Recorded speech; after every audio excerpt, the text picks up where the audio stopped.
Hello, Scorpies, and welcome to Bible study. I know it's been a while, but we are back. But today's topic is trusting God through uncertainty. Guys, my year last year, 2025, started off with so much uncertainty. 2025 January was the last month I worked in corporate, and all I had going for myself was my fudge business. I wasn't studying. I didn't have another job to go to. And I was like, you know what? I'm just going to do my thing.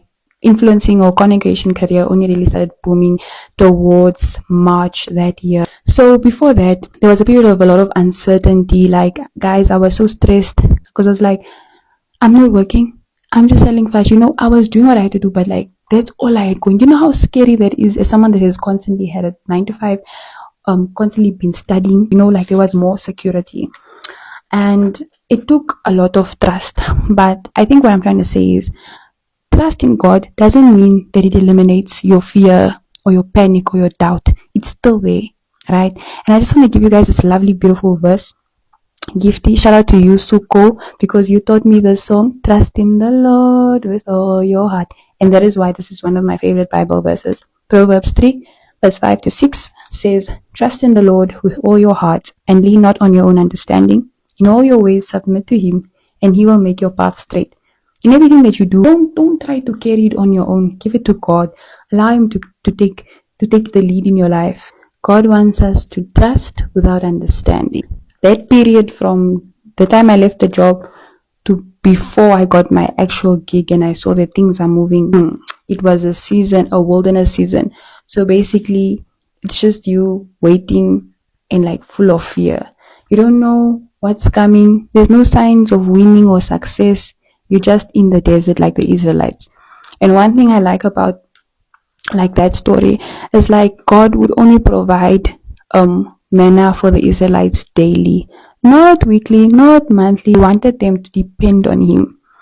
And that is what the waiting season looks like. Dependence, guys, because you have nothing to offer yourself. In this process, I was literally choosing obedience over security without even realizing it, because I could have stayed there and all of these things wouldn't have happened. But the fact that I chose to choose something that looks way scarier, there's no guarantee of success. Instead of being in a company, knowing you're going to get a salary every month, knowing that you have something to do every day, every month, Sometimes fear looks like not knowing what you're doing the next month or even tomorrow, but knowing who you are holding on to. It's just important to know who your Father is, guys.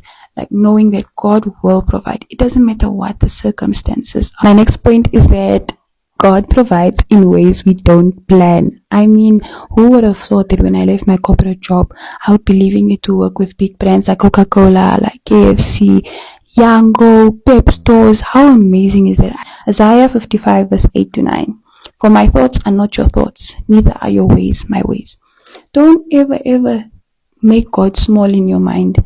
The way you think is not the way God thinks. Yeah, that's all I can say, guys. I hope you learned something from this. May we use our stories to uplift others and to give hope and plant the seed of hope, because with hope you can do so much, guys. But I just want to say, you can really do anything in God's name, and you're not alone. And the things you're going through, we're probably all going through it, but just keep on pushing, hold on to God's hand, and know that He loves you dearly, dearly, guys. But yeah, thanks for watching, guys.